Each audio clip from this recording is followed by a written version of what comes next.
Commander's log, The Venture, Titus Station, HIP 8396. Although the journey out to 8396 turned out to be quite lucrative in terms of exploration data gathered along the way, there wasn't a lot to do once I got out there. With only 3 factions present in the system and my paw standing with each, there wasn't much work available on the mission board either. After resting up for a few days, it was time to head to the Nguri system to acquire the Soontill Relics for Elivra Martuuk.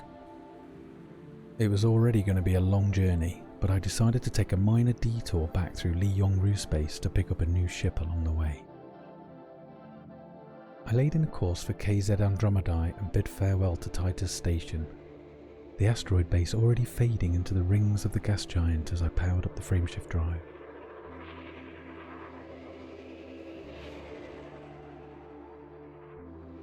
Continuing to map planetary surfaces and collect biological samples along the way, I made it to KZ Andromedae just after Christmas.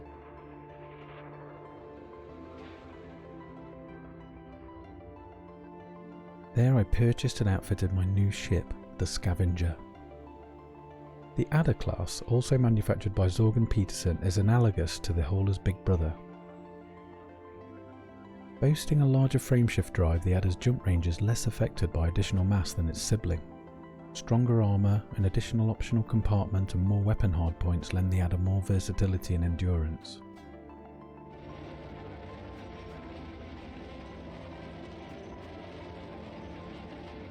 Initially, I outfitted the Scavenger for Megaship Hacking operations. Primarily, this involved installing a heatsink, a recon limp controller, a collector limpet and a small cargo bay to carry the limpets. Now I know, hacking isn't exactly legal. In fact, you can get yourself into a fair bit of trouble if you aren't careful. Megaships and installations are frequently targeted for attack by local rivals or pirates. You do have the option of taking a side, but the security forces will engage you if you are caught hacking or trespassing in restricted areas.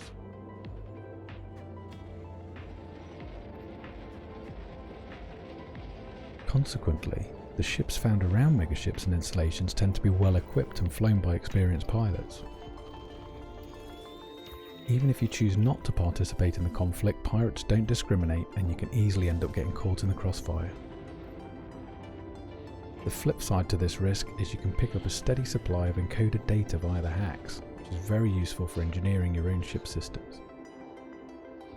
Silent running must be enabled at the point the recon limpet initiates and completes the hack. Failure to do so will result in detection and a fine.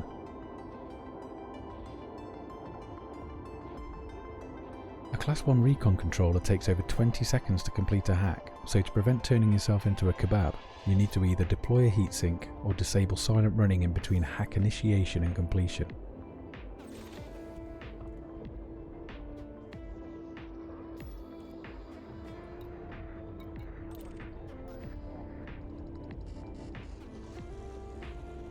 A really cold running ship such as the Diamondback Scout is ideal for this activity, but it's not essential.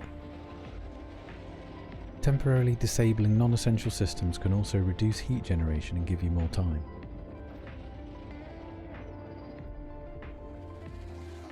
Depending on your build, shields will take around 60 seconds to rebuild after deactivating silent running, so you're more vulnerable to attack during and after the hack until your shields recover. Therefore, it's essential to reinforce your hull just in case. A chaff launcher also helps reduce incoming enemy fire by interfering with gimbaled weapons targeting. Missiles are arguably the greatest threat.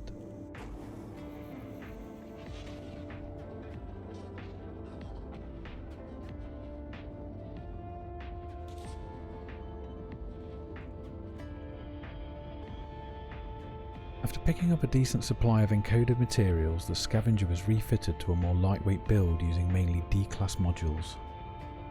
This maximised the jump range for the rest of the journey to Nguri and allowed me to accommodate a few additional modules.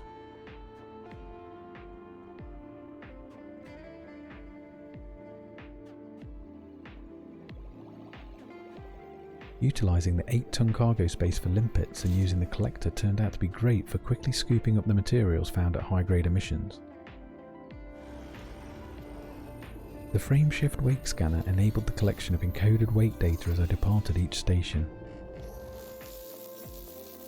I continued taking biological samples from planetary surfaces, and having the SRV hangar installed enabled me to keep harvesting raw materials as I went.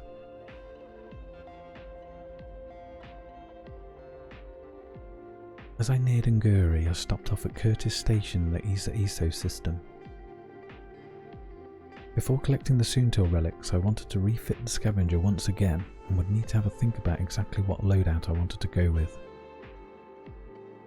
There was a decent selection of modules on Curtis, and I initiated a transfer of some of my existing modules from KZ Andromedae.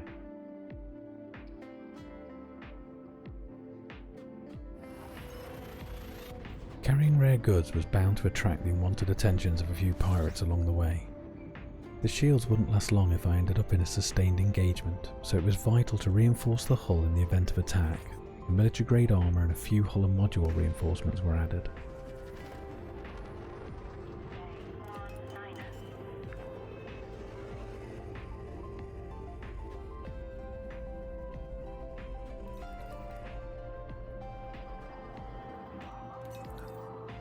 For weapons, I went with a couple of gimbal pulse lasers in the small hardpoints and a fixed frag cannon in the medium. With 8 tons of Soontill Relics secured in the cargo hold, I set off on the 39 jump journey to Longsite Base. As I had stored most of my utility modules, the only activity I chose to perform along the way was detailed surface scans of high value worlds. I avoided a couple of would-be interdictors along the route, but my luck ran out whilst performing a surface scan in HIP 1055-57. The interdicting ship, appropriately named the Bandit, was a Vulture. A heavily armed, highly manoeuvrable fighter, the Vulture possesses 2 large hardpoints and very strong shields. Essentially, it outclasses the Adder in every department.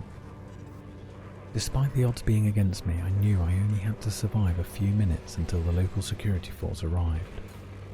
As the Vultures started to scan my cargo hold, I opened fire with my pulse lasers. The Vulture immediately took evasive action and launched a hatchbreaker limpet.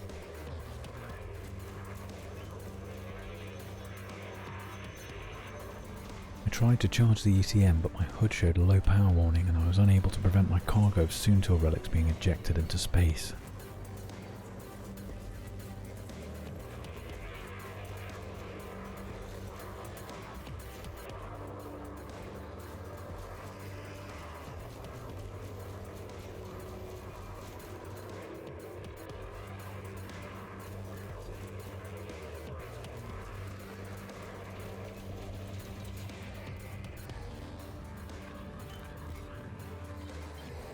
I struggled to hold my own against the Vulture and lost my shields partway through the skirmish.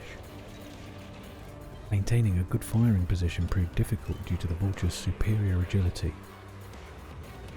The additional armour I installed held up well though, and I was able to survive with relatively little hull damage before the reinforcements eventually arrived. The Bandit didn't last long once it was 3-1, as the pirate was ruthlessly dispatched by the security forces. To my pleasant surprise, I was awarded a 150,000 credit bounty for my assistance in bringing the criminal Didymus von Unterton to justice. Perhaps a career in bounty hunting might prove lucrative after all. Don't think I'd fancy trying it in an adder though.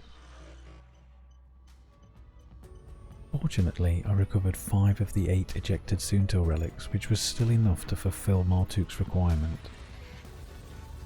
The 3 ton of destroyed relics were worth around 50,000, but the bounty comfortably covered the cargo loss.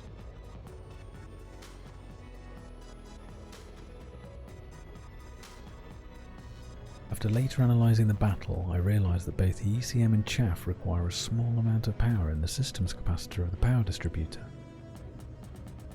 The skirmisher also exposed a weakness in the adder's combat ability. Although it boasts decent hardpoints for its size, it has a relatively small power distributor. This makes it difficult to sustain power to weapons, engines and systems all at the same time. Diverting power to weapons and engines had caused the system's capacitor to drain, and that's why I was unable to charge the ECM and disable the hatchbreaker limpet. It occurred to me that I might have been better off going with a point defence, and it was clear that using an ECM effectively would require some practice and better management of my power distribution pips.